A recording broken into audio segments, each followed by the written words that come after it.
Bienvenue dans Nouveau Prisme, le podcast qui aborde d'une manière nouvelle et originale le domaine des ressources humaines. Je suis Alexandra Hamda, DRH, à la fois curieuse et engagée, animée par la volonté de repenser et d'approfondir notre compréhension du monde DRH. Le domaine des ressources humaines est un domaine en constante évolution qui exige de sortir de sa zone de confort. Concrètement, qu'est-ce que ça veut dire ? Eh bien, c'est très simple. Il s'agit d'explorer de nouvelles voies, de changer de perspective ou encore d'élargir notre vision. C'est une tâche complexe mais indispensable car le rôle des RH est essentiel pour accompagner les entreprises dans leur évolution constante. C'est dans ce contexte que j'ai voulu explorer le monde des ressources humaines, des compétences relationnelles, du management et de la communication à travers le prisme d'autres métiers que celui de DRH. Vous verrez, au fil des épisodes, je vais recevoir des invités inspirants, des personnalités passionnées, des experts reconnus et des professionnels engagés. Ensemble, nous allons explorer des sujets, des thématiques qui sont au cœur de notre quotidien professionnel. Mais nous le ferons sous un nouvel angle, celui de leur propre métier.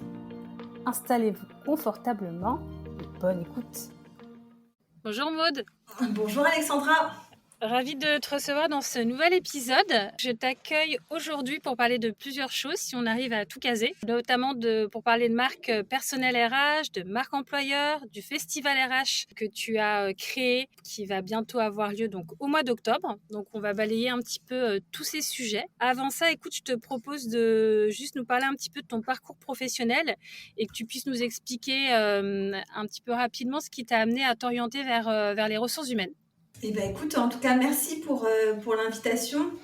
Au niveau de la présentation, j'ai fait beaucoup de podcasts autour de mon parcours, notamment identitaire en tant que LGBT. C'est un parcours qui, pour moi, a été crucial dans la construction de qui je suis aujourd'hui. Et donc, sur le côté plutôt plus professionnel, en fait, moi, j'ai toujours été un peu adolescente, un peu paumée. J'avais pas forcément d'ambition vraiment claire comme d'autres peuvent avoir et que j'enviais à l'époque parce que moi, j'étais un peu paumée. Voilà, j'étais une élève pas très... Enfin, j'ai eu pas mal de turbulences à l'école et donc j'arrive en bac au rattrapage, mais j'ai mon bac qui était pour moi un grand événement à l'époque et je me dis, bon, bah, qu'est-ce que je vais faire de ma vie ? En fait, cette question-là, qu'est-ce que je vais faire de ma vie, m'oriente depuis maintenant plus de 25 ans, 26 ans et c'est quelque chose qui est vraiment très déterminant chez moi et je me dis, je vais faire un GEA, un parcours GEA, donc gestion des entreprises et des administrations à l'IUT. J'ai choisi l'IUT, je savais si j'allais en fac, j'allais partir à la dérive et donc il me fallait, tu vois, un beau cadre pour, je sais pas si toi t'étais comme ça, j'avais besoin de ce cadre-là. Et je fais 2 ans, je m'accroche et j'obtiens mon DUT, mais c'est OK. Qu'est-ce que je fais d'autre ? Qu'est-ce que j'ai envie de faire ? Et c'est le stage de ma licence donc j'ai fait un stage à Miami, nourrir des lémuriens en fin de vie. Donc c'était une licence management et on avait un stage de découverte à l'étranger. Et donc on avait accueilli une américaine à l'école et on avait super sympathisé et elle m'avait invitée dans l'entreprise à Miami en tant que comment tu dis, je sais pas, c'était pas jeune fille au père, mais j'étais en tant que famille d'accueil et j'étais au zoo de Miami en train de nourrir des lumériens de fin de vie et c'est là où je me suis dit, en tout cas c'était en pleine période aussi de la mort de Michael Jackson, donc il y avait un truc fou aux États-Unis qui arrivait et je me suis dit à ce moment-là, waouh, c'est ce que je veux faire du voyage, je veux profiter, je veux rencontrer du monde et je veux aider les autres et donc c'est comme ça que j'avais décidé de faire de l'humanitaire, ce qui me permettait de voyager et notamment donc de faire un métier. Malheureusement, ça s'est pas fait et c'est comme ça que je suis arrivée dans la marmite des RH. C'est une copine qui me dit, écoute, là, ton master, ça n'a pas marché. Le jour où mon master m'a dit qu'il n'allait pas avoir lieu, elle me dit, bah, écoute, viens en RH et tu verras si tu aimes. Et donc, je décroche un apprentissage chez Safran en tant que campus management. Donc, beaucoup d'entre nous l'ont fait, donc recrutement de stagiaires et d'apprentis au sein de l'entreprise. Et j'ai une super tutrice, Lucie Morisset, qui me donne envie, qui était pour moi mon premier rôle modèle. Je la voyais dans son bureau en tant que DRH, voilà, dont ils étaient à l'époque 350 personnes à côté de Poitiers. Et je me disais, waouh, elle en jette. Et c'est comme ça que je me suis dit, elle continue. Et j'ai beaucoup voyagé. Donc, j'ai commencé, moi, dans le recrutement dans les ESN à Bruxelles et à Londres. Et puis, toujours sur des métiers très techniques. Donc, ça, c'était vraiment important pour moi. Et donc, j'arrive dans la robotique à l'époque, en 2017, et il y a une start-up parisienne qui me dit, un client qui me dit, écoute Maud, on a besoin plus de support sur la partie recrutement, est-ce que tu veux nous rejoindre en tant que première recruteuse? Et moi qui adore les challenges, je dis ok, let's go. Donc je pars à Paris, et là pendant 2 ans, et le CEO m'a fait énormément confiance et je le remercie. C'était quelqu'un de dominant dans mon parcours professionnel, et il me donne la possibilité de monter en tant que responsable RH. En 2018, il se passe beaucoup de choses à Paris, les startups, et il y a tout un écosystème qui grandit. C'est comme ça que je rencontre Léo Bernard notamment, que ma mentor c'est Jessica Jeziri. Donc aujourd'hui, des personnalités que tu vois notamment sur LinkedIn, nous on se connaît depuis maintenant, tu vois, plus de 6 ans en fait. On cohabite ensemble, voilà, on est en tout cas, on se connaît. Et à ce moment-là, je fais de 15 à 80 salariés en tant que responsable RH, 11% de femmes en entreprise tech. Donc, on a des sujets diversité inclusion qui notamment m'absorbent, la grille de salaire, les sujets aussi de recrutement. Et donc, ça a été de super 2 ans. Et là, donc, j'ai envie d'un plus grand scale dans les startups. Donc, c'est d'arriver, voilà, à aller sur 200, 350, 200, 300 salariés. Et là, je rejoins donc une fintech qui venait de lever 25 millions d'euros. Donc, c'était une banque digitale pour les pays émergents. Et c'était chouette parce que je suis passée en 2 ans de 50 à 350 salariés, avec la partie culture d'entreprise qui était très forte chez le fondateur. Et on avait vraiment travaillé, j'avais adoré ce travail qu'on avait fait ensemble, sur vraiment monter la vision, les valeurs, le culture deck, qui est un outil pour moi aujourd'hui indispensable pour bien recruter. Et on avait fait vraiment un gros travail. Et puis, il y avait tout le scale à gérer, donc l'automatisation des RH, la gestion de la performance en interne. Et puis, on avait une valeur qui était passeport, talent as no passport. Donc, on recrutait partout. Donc, j'ai monté des hubs en Italie, en UK, en Afrique, en Inde. Donc, ça a été vraiment, vraiment intense. Ça a été génial. Mais au bout de ça, t'es rincé. Les RH, 80% des RH te disent en épuisement professionnel. J'étais rincée, Alexandra. J'étais fatiguée de ces 2 ans. Et c'est comme ça que je me suis lancée à mon compte, sans vraiment d'ambition. J'avais juste envie de travailler où je voulais et d'avoir plus de temps pour moi. C'était ce qui m'animait. Et donc, j'ai pris des missions de consulting RH assez classiques quand tu démarres dans l'entrepreneuriat RH. Et j'ai pris la parole sur les réseaux sociaux. Donc, ça nous amène un petit peu sur le sujet de l'épisode. En fin 2020, donc c'était l'apothéose de LinkedIn, c'était la folie de l'algorithme qui était juste débridé à la folie. Un de mes premiers posts avait fait plus de 50 000 likes, j'avais fait plus de 2 millions d'impressions, c'était la folie. Et c'est comme ça où j'ai vraiment perçu vraiment la force de LinkedIn, la force des réseaux sociaux et l'importance de bien les manier pour sa marque employeur, mais aussi sa marque personnelle. Et donc aujourd'hui, j'ai cofondé avec Thomas Rodrigue donc le Temple RH. Et l'objectif, c'est ça va être de construire donc on va avoir 2 grands piliers, une agence notamment pour accompagner les entreprises à travailler leur marque employeur. Donc on fait des audits de maturité digitale, on réécrit des offres d'emploi et des sites carrière, on accompagne à la prise de parole sur les réseaux, tant pour les RH que pour les salariés. Et on va avoir une partie plutôt académie où l'objectif, ça va être vraiment de former les RH aux outils de demain, d'aujourd'hui et de demain. Donc là, tu vois, on accompagne des RH et des responsables RH et même des responsables recrutement sur la marque personnelle, comment prendre la parole à mon propre nom. Ça va être demain sur des outils digitaux comme Notion, ChatGPT, pour vraiment leur donner la possibilité d'être à l'aise dans leur quotidien et surtout sur des formations activables, ras-le-bol des formations de 14 heures où tu dois poser une journée et c'est plus possible en tant que RH, c'est plus possible, donc avec des choses très activables pour les RH. Voilà un petit peu. Ok, et du coup, si je reviens sur la marque personnelle RH, Ouais. parce que c'est vrai qu'on entend beaucoup parler, ce qui est la même chose, mais du terme personal branding. Oui. Du coup, aujourd'hui, quand vous avez dit avec Thomas, on va confonder, alors même si vous accompagnez sur la marque personnelle RH, sur la marque employeur, sur aussi comment construire des politiques d'inclusion et de diversité dans les entreprises. Sur le sujet plus marque personnelle RH, tu nous disais que toi, tu as eu le déclic plutôt dans les années 2020 et tu t'es rendu compte de l'impact que ça pouvait avoir. De là à créer, tu vois, une société sur ce sujet-là, comment ça s'est passé? Ça a été quoi le déclic? Est-ce que tu as eu du coup, beaucoup de sollicitations, d'autres RH par exemple, ou recruteurs, parce que aussi le recrutement, c'est un vrai sujet, et tu t'es dit, là, ok, il y a un enjeu et il faut le traiter, il n'y a personne sur le marché qui s'en occupe. Comment déjà vous vous êtes croisé avec Thomas? Ça m'intéresse. Et comment vous avez dit, ok, là, il y a vraiment un sujet qu'il faut traiter? Ouais, trop bien. J'adore ça, j'adore cette question. Bon, donc je vous répondre sur moi quand j'ai pris la parole en 2020. Personnellement, moi je l'ai pris comme un challenge. J'avais une copine qui notamment avait pris la parole sur les réseaux sociaux et elle cartonnait. Et je me suis dit, c'est pas possible qu'elle y arrive et pas moi. Et c'est là où je me suis dit, moi, j'ai envie, j'avais aussi en interne donc, des problématiques de recrutement, de pénurie de talent. Donc moi, j'étais encore responsable RH dans ma scale-up.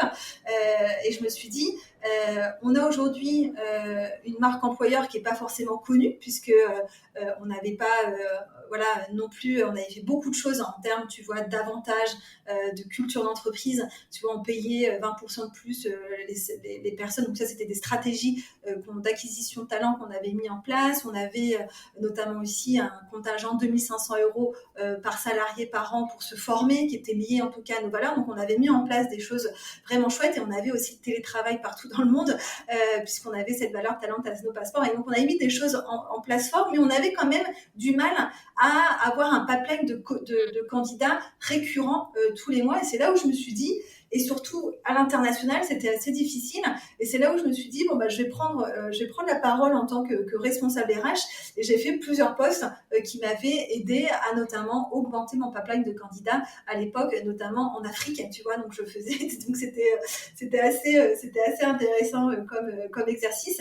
Et c'est comme ça que je me suis dit, que l'impact notamment de ma marque à moi, de ma marque personnelle, avait un impact fort sur la marque employeur de l'entreprise. Moi, c'est un parti pris que je prends, moi je scinde les deux. C'est-à-dire que il y a la marque employeur qui est liée à l'entreprise, qui va être les offres d'emploi, les avantages, la vision, la culture de l'entreprise, les messages d'approche, toutes les stratégies d'acquisition qu'on peut avoir en entreprise. Et il y a notre marque personnelle à nous, individuelle, qui est propre à nous, à Maud Grenier, pas à Maud Grenier, la responsable RH de telle boîte. C'est ma marque employeur que je vais peut-être demain, si je pars de la boîte, capitaliser dessus, potentiellement la revendre à une future entreprise. Mais cette marque personnelle, elle m'appartient, tu vois, elle est à moi. Alors bien sûr, elle fait rayonner la marque employeur de l'entreprise et la marque employeur peut faire rayonner aussi ma marque personnelle. Les deux se lient, mais c'est deux exercices différents, tu vois. Et c'est deux sujets pour moi qui sont à prendre de façon avec des objectifs qui sont assez différents. Donc voilà un petit peu pour l'impact que j'avais ressenti, tu vois, sur la marque personnelle et le pourquoi on s'est dit qu'il y avait quelque chose à faire, parce qu'aujourd'hui, on pense toujours le recrutement de façon très court-termiste, très outbound, donc c'est-à-dire j'ai un besoin, je dois y répondre via des agences de recrutement ou via sur du sourcing en masse, qui est pas forcément, on va dire, le truc préféré des recruteurs et des recruteuses. C'est pas ouf. Il y a quand même des recruteurs et des recruteuses qui adorent ça, mais c'est vrai que c'est pas forcément l'exercice le plus simple. Et ou soit on passe par des agences de recrutement et là on signe des chèques et on verse beaucoup d'argent. Et que finalement, si on repensait le recrutement d'une façon plus moyen-termiste, en misant sur le cœur de l'entreprise, donc la culture d'entreprise et ses salariés, on va investir sur un capital qui a une durée plus long terme et qui va avoir un impact plus authentique grâce à la parole sur les réseaux sociaux et donc d'en faire une entreprise à aimant un talent. Et tu as aujourd'hui des boîtes comme Alan en France, Welcome to Jungle, ou à l'international comme Apple, Google ou Netflix qui ont très bien joué sur ces sujets, notamment avec des leaders d'opinion très forts dans chacune des boîtes. Ok. Et du coup, le travail que vous faites avec notamment Thomas au niveau du Temple RH, donc vous accompagnez notamment des RH à travailler leur marque personnelle. comment vous y prenez? C'est quoi vos principales étapes d'accompagnement Ouais, pour les idées dans ce cheminement, je sais pas, je vais y arriver, cheminement-là? Parce que tout ouais. à l'heure, tu disais, voilà, on n'est pas en mode du e-learning. Enfin, en tout cas, moi, ce que j'en ai perçu, ça a l'air quand même très sur mesure, l'approche que vous avez. C'est ce qui m'a semblé. Et Thomas, on s'est rencontrés. J'avais fait un post sur LinkedIn. Quand j'étais à Londres, j'avais monté un job board qui s'appelait internshipmapper.com où je mettais en relation des étudiants français avec des stages à Londres. Donc, j'avais créé un job board. J'avais fait ça 2 ans et j'avais fait un post comme quoi je fermais Internship Mapper et que ça me faisait mal au cœur parce que c'était ma première aventure entrepreneuriale. Et Thomas, comme lui, il était beaucoup à l'époque sur cette partie jeune diplômé, m'avait contacté en me disant ah j'ai vu, et donc c'était un post qui avait buzzé, je crois qu'il avait fait plus de 2000 likes, 2000 likes, et il m'a dit ah j'ai vu ton post, écoute si tu veux en discuter, et c'est comme ça qu'on a pris contact, et c'était mi 2022 qu'on s'est ou 2023 je crois, 2022 ou Ah oui, donc 2023. c'était il n'y a pas très longtemps du coup. C'était il n'y a pas très longtemps, mais tout de suite avec Thomas ça a matché et on a mis du temps en fait on a mis du temps, tu vois, à se connaître, à s'appréhender. Et c'est pour ça que ça marche bien entre nous, c'est que on a pris ce temps nécessaire pour se connaître et comprendre nos points forts, nos points à améliorer, comme on en a tous et toutes, et surtout d'identifier nos zones de génie, comme tu as parlé tout à l'heure. Thomas qui a un parcours très ingénieur, très carré, très structuré, et donc c'est lui, tu vois, qui fait nos propositions, qui a écrit les emails, qui fait toute cette partie audit de maturité avec l'analyse des personas, notamment aussi des actions correctives, donc il fait un travail de fou sur la partie audit, et moi qui est ma zone de génie, qui va être plutôt l'accompagnement en visio, puisque c'est une de mes forces, j'adore ça, et tous les deux on fait un super binôme, et donc en effet tu as tout à fait raison, aujourd'hui notre accompagnement c'est un accompagnement donc sur mesure, donc nous c'est le choix qu'on a fait, donc sur 3 mois, puisqu'on part du principe que la réussite sur les réseaux sociaux elle est sur 2 piliers, qui est un le collectif et de 2 qui va être le collectif, pardon, waouh, j'ai un trou, le collectif et la durée. Donc, c'est-à-dire que c'est un exercice moyen terme, c'est-à-dire qu'on ne devient pas une référence sur LinkedIn du jour au lendemain. Tu le sais bien, toi, Alexandra, qui prend la parole et que tu le fais merveilleusement bien, ça prend du temps. Et donc, nous, on a parti du principe, ça prend entre 3 et 6 mois pour avoir une bonne routine, une bonne régularité, d'où l'importance d'avoir des accompagnements moyen-termistes sur ça. Donc, c'est 6 sessions qu'on aborde avec des particularités du temple. Moi, j'adore, c'est d'aller, notamment la première session, c'est trouver son unicité en tant que RH sur la marque personnelle. Donc ça, c'est vraiment important. On a la même chose sur la marque employeur, mais c'est plutôt au niveau de l'entreprise. Et donc là, sur la marque personnelle, c'est identifier ses combats, c'est identifier les parcours, les cassures de notre parcours, de notre histoire. Ça va être voilà ce côté un peu plus inspirationnel, puisque un des leviers en termes d'écriture persuasive le plus fort, c'est l'identitaire. Donc c'est tu me ressembles, je te ressemble, et donc les personnes vont avoir plus envie d'interagir sur des posts très inspirationnels. Donc, il faut en Ouais, et faire puis où des tu vas posts. générer de l'émotion aussi, en fait. C'est ce qui va. Enfin, Exactement. t'as plusieurs niveaux, mais tu vas communiquer ton expertise et aussi tu vas générer de l'émotion parce que tu transposes ton propre vécu sur ce que la personne a vécu et forcément ça crée. Tout à fait. Tu as 3 niveaux de persuasion. Donc, tu as en effet l'expertise qui est vraiment la base. Tu vas avoir l'émotion et tu vas avoir l'identité. Et l'identité est très forte.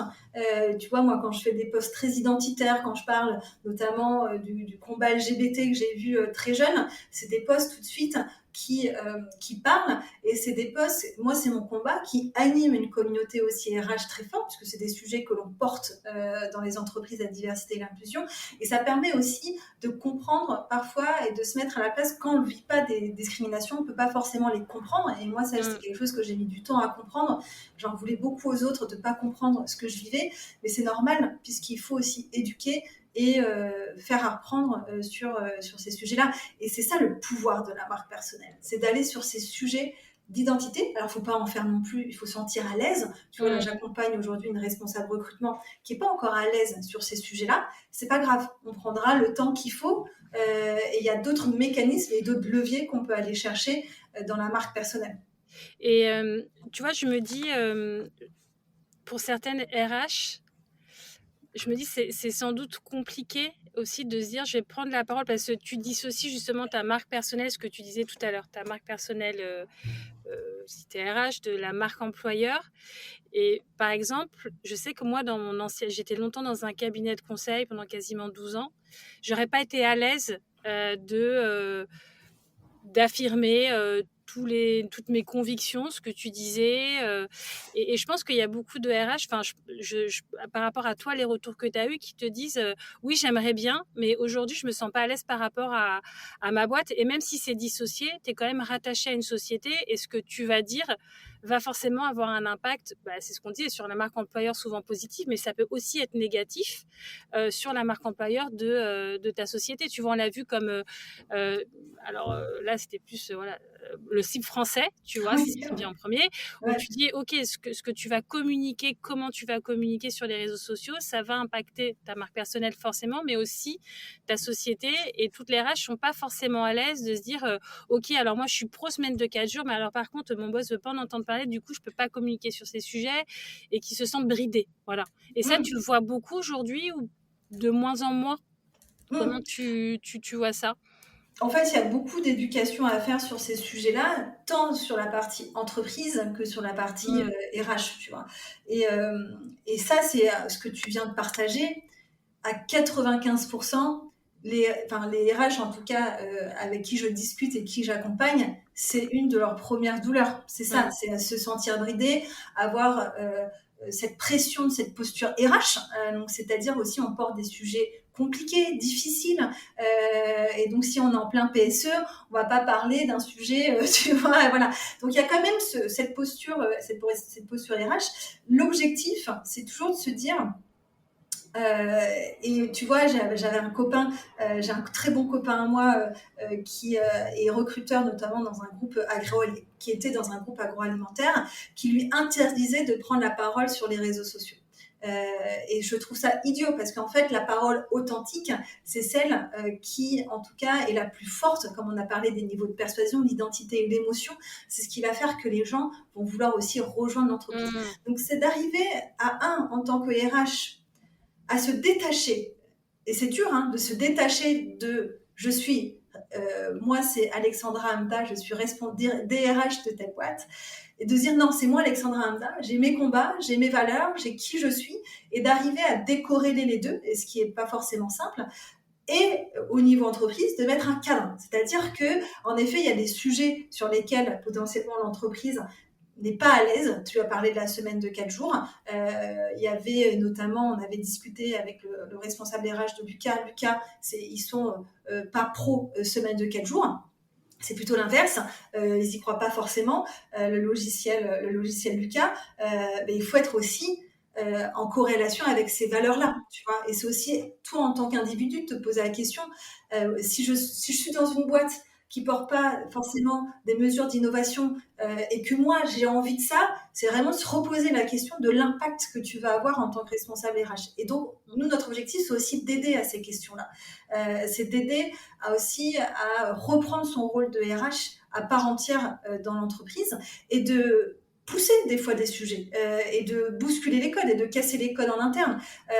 Ok, pourquoi tu veux pas la semaine de 4 jours? C'est quoi les freins? C'est quoi les bloqueurs? Comment je peux t'aider à passer ces freins-là? Tu vois? Et ça, c'est notre rôle en tant que RH. C'est pas de dire oui à tout. C'est aussi d'être force d'opposition à son CEO et à sa direction pour proposer des alternatives autres, tu vois. Et donc, je pense que il faut savoir aussi être rebelle en tant que RH, et donc de parfois ne pas forcément tout le temps attendre l'aval de son CEO ou de sa direction, mais aussi parfois d'être un peu rebelle, de prendre des sentiers battus et puis de prouver par l'action que c'est Je suis possible. complètement d'accord. Tu vois, il y a des sujets qui te tiennent à cœur et je pense que si tu arrives à les pousser de façon, bon, il faut y aller de façon plus ou moins subtile sur les réseaux C'est sociaux. ça. Derrière, Ouais, tu peux réussir à le pousser dans ta boîte. Moi, ça a été le cas, ouais. par exemple, sur des congés IVG pour Ah, accompagner. génial! OK, Et, superbe. du coup, j'ai pris la parole dessus, je l'ai poussé en interne.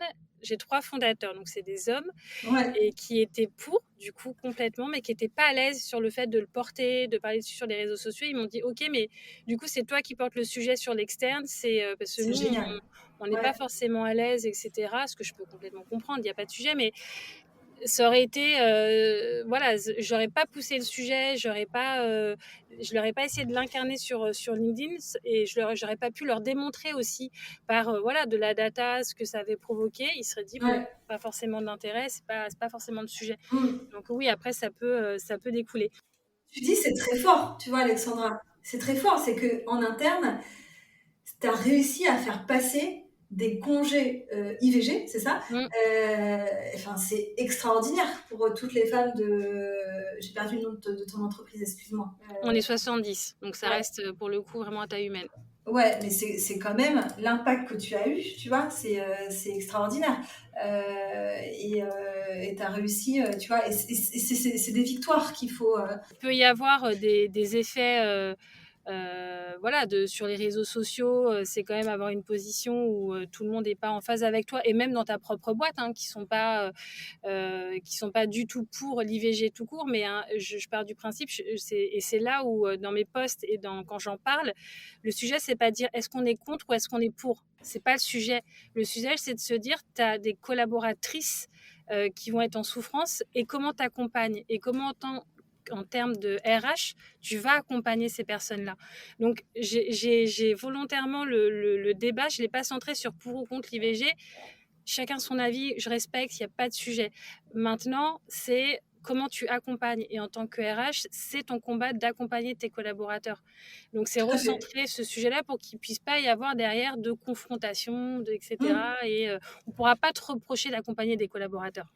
Mmh, exactement. Et c'est d'où l'importance, tu vois, nous, quand on fait cette première session, de trouver son unicité et donc de partager ses combats, de partager ses croyances, ses valeurs, c'est après de les corréler à celles de la boîte et de poser aussi ce cadre-là qui est important. Et après, d'aussi, comme je te disais, d'être rebelle et donc de pouvoir aussi prendre la parole de façon authentique.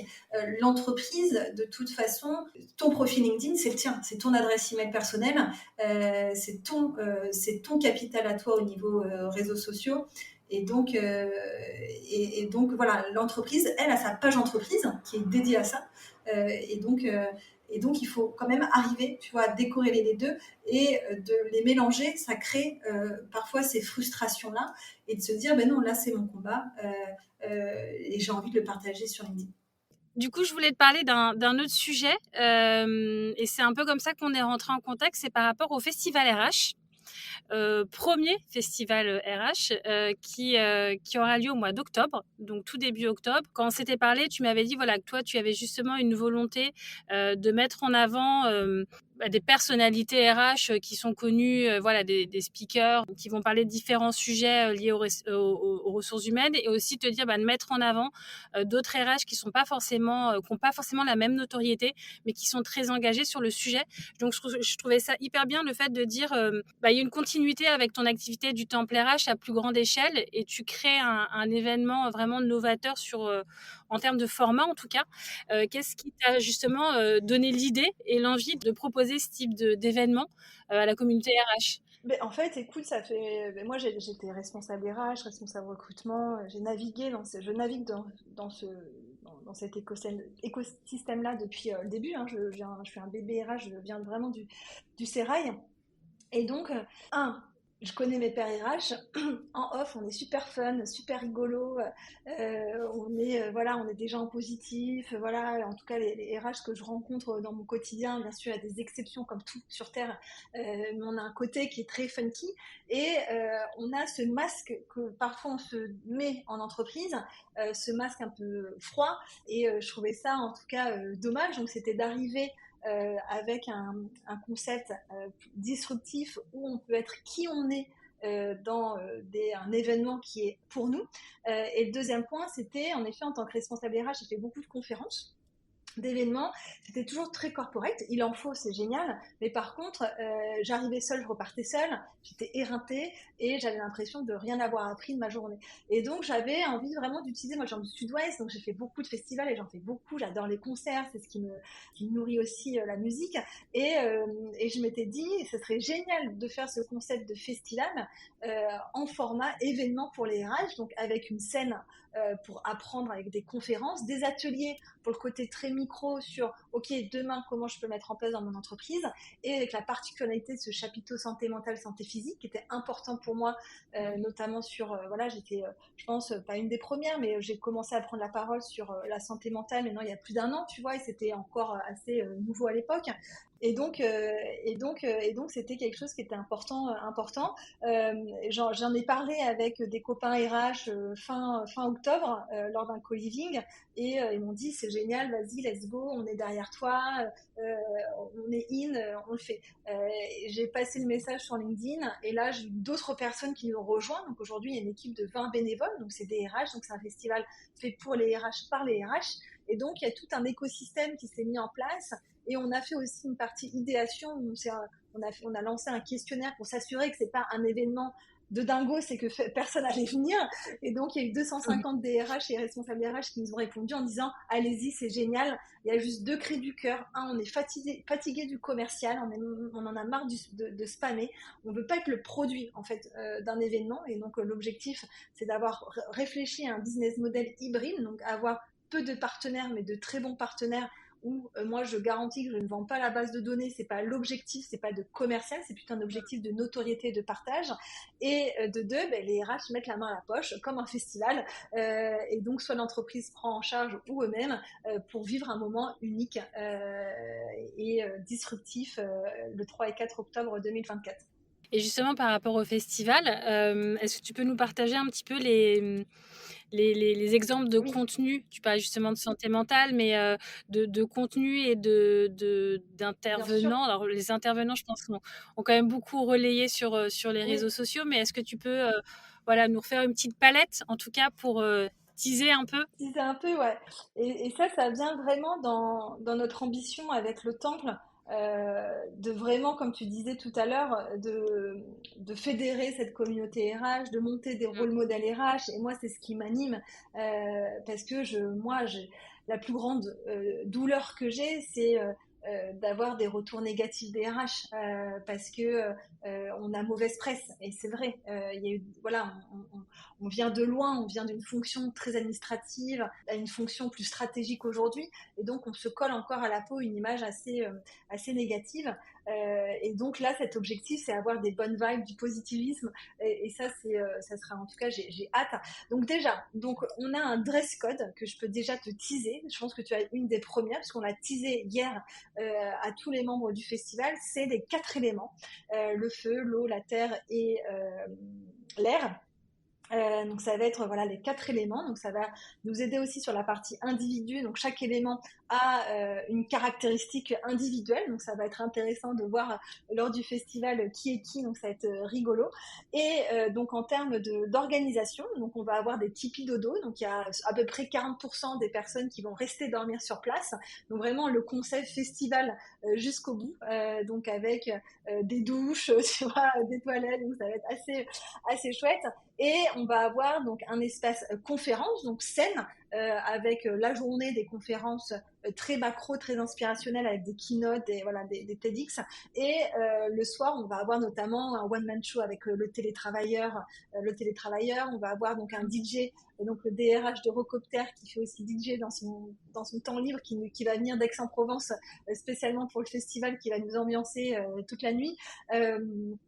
Et on va avoir des activités, il va y avoir un feu de camp, il va y avoir un tournoi de poker. Voilà, on a prévu pas mal de choses sympas en termes d'animation sur place.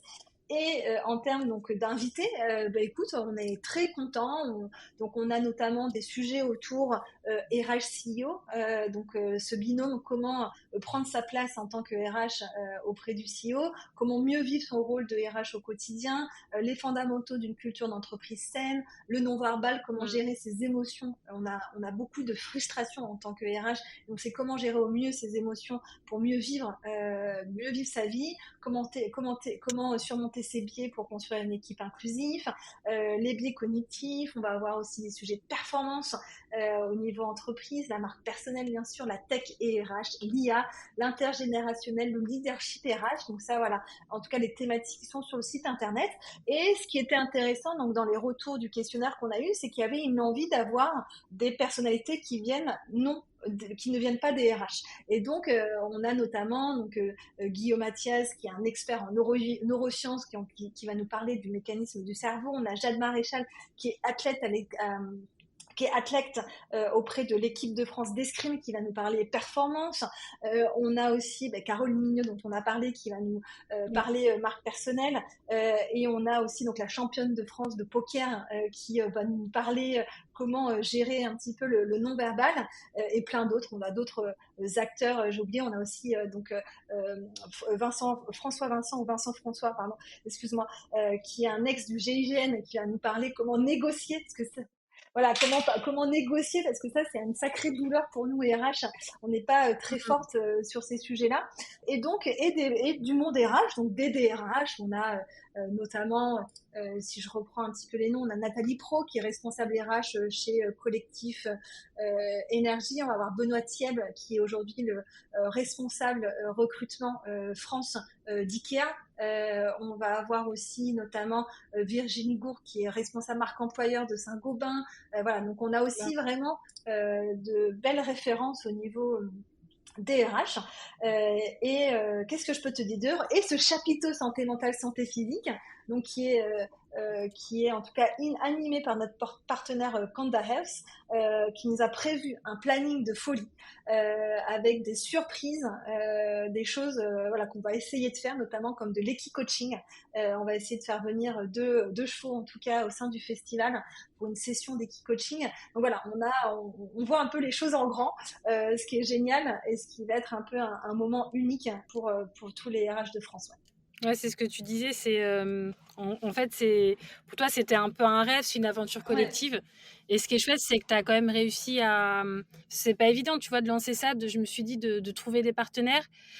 Pas forcément au niveau commercial en plus, c'est ce que tu disais, donc c'est pas forcément évident. Et du coup, tu as eu quelle démarche justement, toi, pour les trouver, ces partenaires-là, pour t'accompagner dans cette aventure humaine? Justement, tu as eu que des partenaires RH, tu as un petit peu élargi. Comment tu t'y es pris? Écoute, c'est vrai que moi depuis 3 ans, je suis créatrice de contenu maintenant aujourd'hui, et donc j'ai lié des liens particuliers avec des outils RH que j'ai pu utiliser dans le passé, ou des nouveaux outils RH où j'ai notamment investi en tant qu'entrepreneuse RH. Et donc quand j'ai lancé tu vois, ça me donne des frissons parce que, comme tu dis, c'est pas commercial. C'est des personnes qui me suivent et nous suivent dans un délire qui est ce festival RH. Et derrière, bien sûr, il y a de la notoriété. On a prévu des choses, notamment pour ces partenaires-là. Mais il n'y a pas cette volonté de commercial. Il n'y a pas ce stand avec ce flyers. Et puis, tu es derrière les RH pour aller vendre des trucs. Là, on va être vraiment sur de l'expertise et du partage. Et c'est ce que j'avais envie de partager. Et de toute façon, les outils RH, ils sont conscients que les RH sont fatigués du commercial et qu'il faut trouver de nouvelles solutions créatives pour vivre tous ensemble dans un écosystème efficace et positif, tu vois. Et donc, quand j'ai commencé donc, ce projet de festival RH, eh ben, il y a plusieurs partenaires avec qui je travaille, notamment je pense à Jarvis, où j'ai investi donc un CRM recrutement, qui est encore une start-up en développement. Et donc pour eux, d'investir dans un festival comme ça, c'est aussi un budget de leur côté.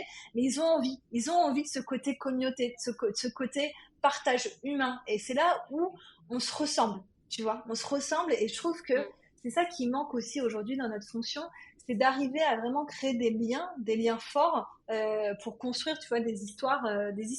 Il y a aussi Florent Le Tourneur avec voilà, We Feel Good, qui m'a fait confiance tout de suite. Il m'a dit, c'est juste génial, j'adore. Et donc, c'est des gens audacieux aussi, tu vois.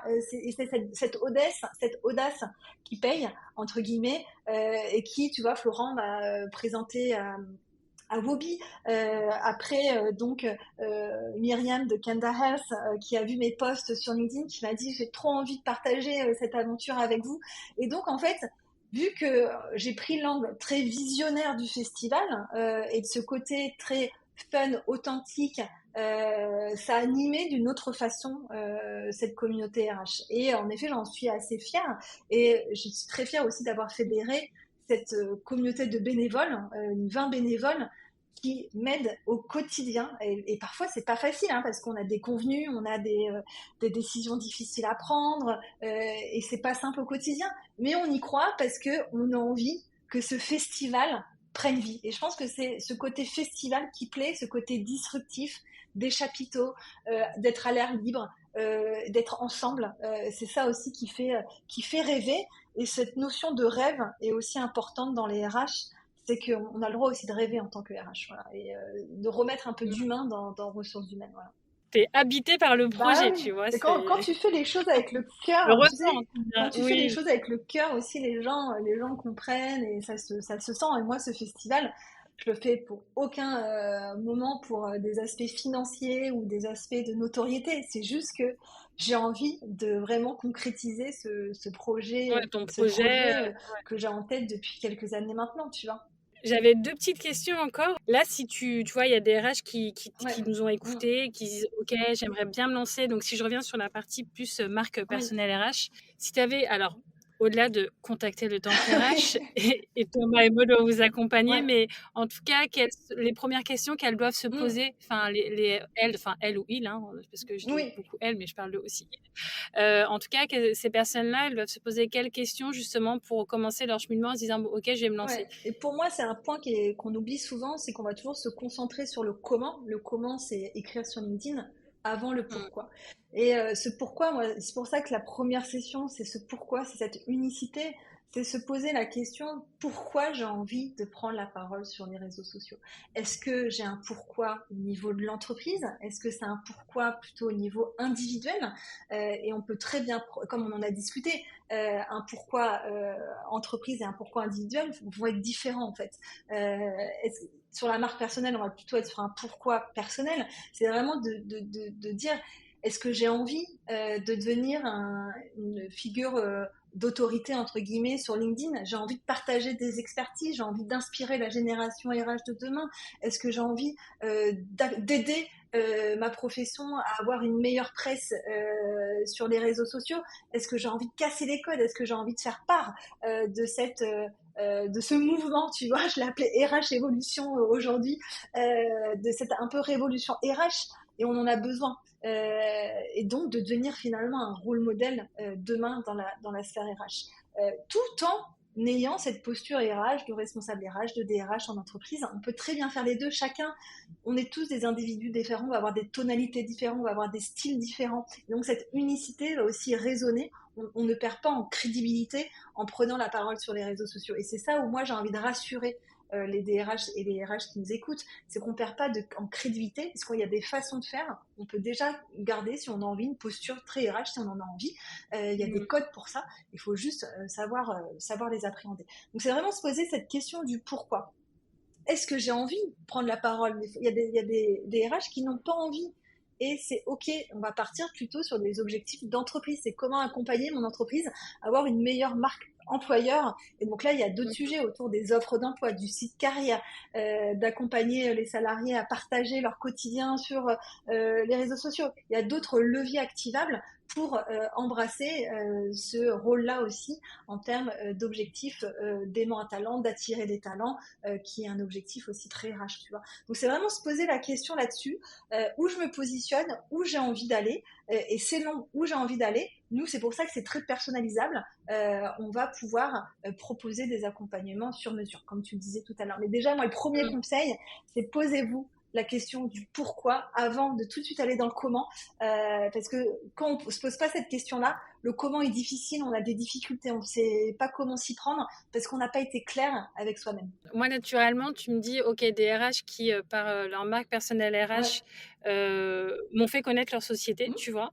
J'ai envie de te dire Pierre Bien sûr. Monclos, avec Ouais, Uno, Christelle avec ouais, Benebono. Enfin, tu vois, il y a des personnes comme ça où vraiment, quelque part, elles ont elles incarnent. permis de faire la Ouais. lumière. Voilà, exactement. Elles incarnent. C'est pas le CEO qui va l'incarner, c'est le Mm, RH. Je trouve ça top, tu mm. vois. Est-ce que tu aurais quelques noms, en tout cas, à nous communiquer pour inspirer les RH qui souhaitent un petit peu prendre plus la parole sur les réseaux Bah, sociaux? bien sûr, nous on a de la chance, c'est qu'aujourd'hui, ben voilà, il y a on a des talents, en tout cas des talents RH tu vois, qui prennent de plus en plus la parole auprès du temple. Donc en effet, tu as Christelle qui est un talent du temple, tu vas avoir aussi Jessica Jeziri qui progressivement Mm. aussi, qui est ma mentor, moi, donc Oui. j'ai une affection particulière avec Jessica parce qu'elle m'a vraiment accompagnée au début quand je suis passée du recrutement au RH, et donc aujourd'hui, tu vois que j'ai accompagné sur de la coécriture, en tout cas de postes. Il y a aussi, tu vois, Delphine Tell de l'UNIAP qui aussi, tu vois, prend la parole, et d'autres talents, et on devrait les mettre sur notre site. Je pourrais te donner quelques noms, tu vois, à aller suivre. Et on a besoin de cette fraîcheur-là. On a besoin de rôle modèle. Il n'y a pas que le CEO pour incarner une entreprise. Il y a des RH et la fonction people, c'est les RH. Donc, qui mieux que les RH d'incarner ce côté très humain, entre guillemets, sans être bisounours, pour donner envie aussi aux talents de rejoindre l'entreprise, tu vois. Donc, il faut donner ce pouvoir-là aux RH, faut donner la parole aux RH, et il faut que les RH puissent les prendre. Mais tu vois, c'est ce que j'en discutais, 80% des RH sont des femmes. Depuis qu'on est jeune, on nous apprend à être discrète, à pas faire de vagues, et donc il y a une culture aussi très à la française qui fait Mm. que les femmes, beaucoup de femmes n'osent pas prendre la place qu'elles doivent prendre, tu vois. Et j'adore le combat de Nina Ramen, que je connais bien, parce que pareil, Nina, c'était en 2018 qu'on s'est rencontrés à l'école du recrutement, donc moi je l'ai suivie tout dans sa progression, euh, tout dans sa progression et dans ce qu'elle fait aujourd'hui avec Ramen Tafrez. Et pour les RH, c'est pareil, 80% des RH sont des femmes. Donc on a aussi beaucoup de choses à les casser en nous pour pouvoir prendre toute l'amplitude de notre fonction, notamment une fonction de communication. C'est aussi notre rôle en tant que RH et DRH d'avoir cette fonction de communication à l'extérieur pour faire rayonner, se faire rayonner, et pourquoi pas aussi faire rayonner la boîte. Et Alexandra, toi, tu le fais super bien aussi. Je mets ton nom dans la bannière, qu'on puisse te suivre. Et bravo pour ce que tu fais. Faut se le dire. C'est chouette. Voilà, tu proposes. Voilà, t'as le podcast. Tu prends la parole sur des sujets qui te touchent. Tu vois, tu fais bouger les lignes dans ta boîte. Donc bravo, bravo. Bah écoute, merci beaucoup Maud. Et c'est vrai que c'est important de s'inspirer aussi de ce que tu disais je pense, de rôle modèle, et aussi de s'inspirer tu vois, on parlait de Nina Ouais. Ramen. Moi, j'ai lu son Mm. livre cet été avant de me commencer à écrire des posts sur LinkedIn. Donc, c'est marrant que tu en parles. Mais c'est vrai que c'est important de casser un petit peu la vision très dark qu'il peut y avoir sur la fonction et d'expliquer que non, nous ne sommes pas là que pour ou recruter ou licencier, voire que licencier, puisque des fois là. Mais voilà, on a une vraie valeur ajoutée en interne et c'est important en tout cas, qu'on soit pas dans une boîte noire et d'expliquer notre quotidien et le rôle qu'on a en interne, qui est pas forcément C'est ça. connu et assez connu. Donc, ça part par de la pédagogie. La pédagogie étant l'art de la répétition, et ben postons sur les réseaux sociaux, c'est hyper C'est ça. important. En tout cas, merci. Bah, écoute, on attend avec impatience de voir ce qui se passera au festival. Je suis persuadée que ce sera une réussite. Ce sera pour l'année prochaine, Alexandra, pour toi. Voilà. C'est que partie remise. Malheureusement, je pourrais pas être Ouais. présente, mais l'année prochaine, j'espère en tout Mm. cas. Et je connais pas mal de personnes qui y vont. Donc, dans tous les cas, j'aurai de forts échos Mm. du déroulement de ce festival. En tout cas, je te souhaite de t'épanouir et d'accomplir tes rêves sur ce Merci. festival. Vu tout le travail de toute l'équipe qu'il y a derrière, c'est un hyper gros investissement et je pense que toute la communauté RH sera ravie de pouvoir y participer en Bon, tout bah cas. top, c'est l'objectif. C'est très chouette. Merci en tout cas pour ton invitation. Et puis, let's do it. Merci, à bientôt Maud. Bye Au bye. revoir. Ciao.